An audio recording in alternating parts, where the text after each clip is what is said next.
आज एक नई बात हमारे भाई ने बता दी कि हमने तो 2 करोड़ रोजगारों की बात नहीं की थी, हमने तो केवल अवसरों की बात की थी। अब अवसरों का कैलकुलेशन कैसे होता है वो तो नौकरी नहीं रोजगार के अवसर का, नौकरी और रोजगार मैंने मान ली मैंने। तो इसका मतलब आपने कोई 2 करोड़ रोजगार देने का कोई वादा नहीं किया। चलिए, नौकरी का भी आपने वादा नहीं किया, रोजगार का कहा। मैं फिर कहूंगा आपने करेक्ट कर दिया पूरी भाजपा को। पूरी भाजपा ने कहा, चिल्ला चिल्ला के वोट मांगा कि हम 2 करोड़ रोजगार देंगे, नौकरी देंगे। अगर आपने नहीं कहा था तो आपने क्लेरिफाई कर दिया। आज मैं फिर कहना चाहूंगा कि 2 करोड़ रोजगार छोड़िए, 8 जून को पिछले साल 4 मंत्रियों ने आके प्रेस कॉन्फ्रेंस की थी कि हम सरकारी 10 लाख रोजगार देंगे। 1.5 साल हो गया, 5.5 लाख रोजगार मात्र आए हैं। आपने तो रोजगारों को रोका है। आपने एमएसएमई कितनी बंद हो गई उसका अंदाजा नहीं है आपको ये नहीं अंदाजा है कि नोटबंदी के बाद कितने लोग घर में बैठ गए। लगभग 45% लोग ऐसे हैं जिन्होंने नौकरी की उम्मीद छोड़ दी। तमाम संवैधानिक संस्थाओं को जिस तरह से मुट्ठी में रखकर और आप जिस तरह से देश को चला रहे हैं, आज पूरी तरह से देश के अंदर आर्थिक और सामाजिक विभाजन जिस तरह से पैदा कर दिया है। आज आपने तुलना भी की तो एक तरफ कहा आपने वो सर तन से जुदा वाले बच्चे हैं, युवा हैं, दूसरी तरफ वो राम मंदिर वाले हैं। आज भी आपका जो एजेंडा है वो डिवाइड एंड रूल का है। हम तो फिर कह रहे हैं कि आपने जो 2013-14 में भाषण देकर जो वायदे किए थे उन पर बात करो ना भाई। आप बात करोगे भ्रष्टाचार के ऊपर, एक जांच नहीं कराई गई, एक एफआईआर का आज तक नतीजा नहीं आया 2014 के बाद, और जितने भ्रष्टाचारी थे सारे के सारे बीजेपी में शामिल हो गए। आप केवल और केवल समाज में विभाजन पैदा कर झूठ बोलकर, झूठे आंकड़े देकर, अभी आपने एक आंकड़ा झूठा दिया। मैं चैलेंज करता हूं और आपके आंकड़े को, 44 करोड़ मुद्रा लोन दिए। मुझे बता दीजिए 44 करोड़ की लिस्ट कहां पर है? 44 देश करोड़ के अंदर, मैं फिर कहूंगा देश के अंदर 26 करोड़ परिवार हैं। इसका मतलब हर परिवार में 2.25 मुद्रा लोन चले गए।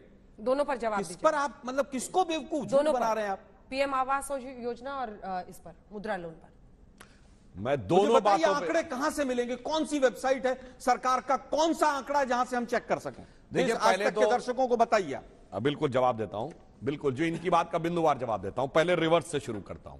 मान्यवर 44 करोड़ का आंकड़ा भी संसद के पटल के ऊपर दिया गया और आप करें 44 करोड़ की लिस्ट बताइए। 44 करोड़ की लिस्ट बताने कितने पन्ने किताब बनेगी पता है? पढ़ने में कितना टाइम लगेगा?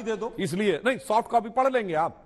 मान्यवर फ्लोर ऑफ द हाउस पे दिया गया बयान है, ये छुटलाने का प्रयास करते हैं। इसीलिए मैंने पूछा कि जब मैंने इनसे कहा कि 20 लाख की बताओ, 10 लाख नौकरियां हो गई, तो जवाब नहीं दे पाए। हमने कहा 44 करोड़ वो दिए, और ईपीएफओ का डाटा तो रिकॉर्ड पे है भाई, इंप्लॉय प्रोविडेंट फंड स्कीम, जिसमें बाकायदा डिजिटल डाटा है कि इस अकाउंट में इतना पैसा गया।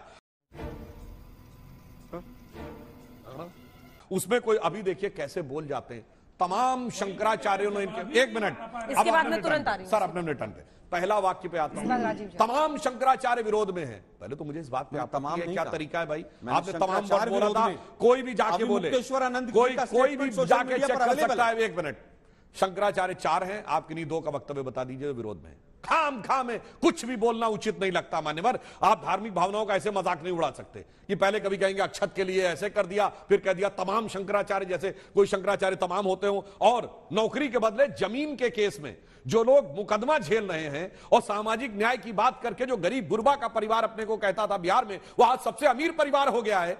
जबकि 30 साल से ना किसी ने नौकरी की, ना किसी ने धंधा किया, ना किसी ने व्यापार किया है। वो आके जब आज सामाजिक न्याय की बात करते हैं तो बिहार के गरीब को दिल में दर्द होता है। और इन्होंने कहा कि कोई काम बताइए। साहब, 2 ऐसे काम जो आप कहते थे जिंदगी में हम नहीं कर पाएंगे, धारा 370 और श्री राम जन्मभूमि, दोनों मोदी जी के समय में होके खड़े हो गए। आपका दिया गया बयान है धारा 370 ये कभी नहीं हटा सकते, हटा देंगे तो तिरंगे को कंधा देने वाला नहीं मिलेगा। और तिरंगे की पूरी लहर दिखाई पड़ती है, और 20-20 कंट्रियों के झंडे वहां पे हो गए, G20 की समिट हो गई, 2 करोड़ वहां पर पर्यटक चले गए जो 14 लाख जाते थे। इसलिए अब आप कहिए इसकी भी डाटा, 2 करोड़ की भी सूची आपको चाहिए?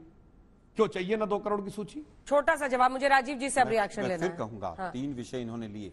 मैंने कहा 44 करोड़ मुद्रा लोन अगर दिए हैं तो हिंदुस्तान का एक एक व्यक्ति सुने कि 26 करोड़ परिवार हैं, क्या आपके परिवारों को मिला? और मैं फिर कहूंगा डिजिटल इंडिया की बात करते हैं, उस लिस्ट को कहीं तो पब्लिश कर दीजिए। एक कहता है 41 करोड़, दूसरा कहता है 42, तीसरा कहता है 44। धारा 370 आज भी संविधान का हिस्सा है, उसमें 2 परिवर्तन आपने किए और उसमें से भी एक परिवर्तन 15 साल के लिए, मैं बीच में नहीं बोला, बहुत गंभीर विषय, 15 साल के लिए आपने आगे कर दिया। आप कहते थे कि वहां से बहुएं लाएंगे, मैं 50 गज का प्लॉट खरीदना चाहता हूं, मुझे खरीदवा के दिखा देना। मैं कहूंगा कि धारा 370 में आपने वास्तव में परिवर्तन किया, राम जन्मभूमि आपने कर दी। अरे भाई, कोर्ट का, न्यायालय का विषय, हमारा स्टैंड भी यही था, आपका स्टैंड भी यही था। न्यायालय का फैसला आया, क्या न्यायालय के फैसले को मोदी जी प्रभावित करते हैं, आप ये कहना चाहते हैं? मैं इस पर सहमत नहीं हूं आपसे। न्यायालय का फैसला आया, तमाम पक्षकारों ने उसको सहृदयता के साथ पूरी तरह से स्वीकार किया, लेकिन उस पर जमीनों के घोटाले, चंदा चोरी के आरोप आपके ऊपर लगे।